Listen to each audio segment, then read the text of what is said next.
Bonjour, Nicolas Modal, un H2O3. Alors je reviens vers vous aujourd'hui avec cette nouvelle vidéo sur une question qui revient aussi assez souvent, c'est dans quel contexte je peux avoir besoin de la technologie MBBR.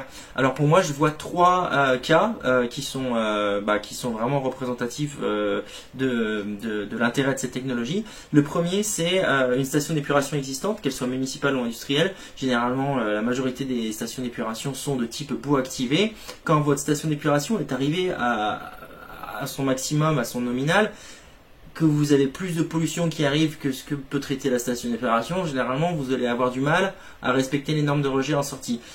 Et la technologie MBBR permet de facilement s'intégrer dans le bassin d'aération existant, surtout quand on est dans une boue activée, pour venir augmenter la quantité de bactéries, de biofilms épurateurs, et donc dans le même volume, donc vous n'avez pas besoin de faire de travaux génie civil particuliers, on vient juste intégrer des grilles, on vient rajouter les chips MBBR et vous allez augmenter la capacité de traitement de votre station d'épuration.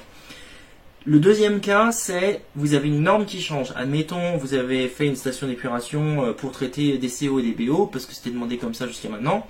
Les lois ont changé, maintenant vous devez aussi faire de la nitrification. Ah, bah dans ces cas-là, c'est pas pareil, il faut plus d'air. Ça, c'est pas très compliqué à rajouter plus d'air. Et surtout, il faut avoir plus de volume de traitement. Et là, c'est plus compliqué. Si vous voulez pas rentrer dans des grands travaux de génie civil, vous pouvez aussi augmenter la quantité de bactéries épuratrices dans votre bassin existant grâce à la technologie MBBR. Donc, encore une fois, on va faire nos petits calculs, on va voir combien de mètres cubes de médias on doit rajouter pour pouvoir produire cette biomasse épuratrice supplémentaire. Et on va venir installer justement cette technologie dans vos bassins existants. Donc ça, c'est les deux cas d'amélioration d'une station d'épuration existante. Et le troisième cas, bien sûr, c'est une construction neuve.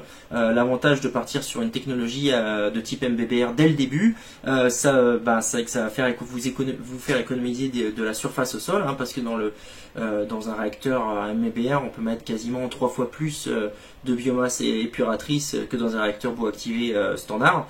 Donc vous allez avoir des volumes 2 à 3 fois plus petits en construction. Et l'avantage aussi, c'est que une station d'épuration de type MBBR a des consommations électriques équivalentes, voire moindres qu'une boue activée.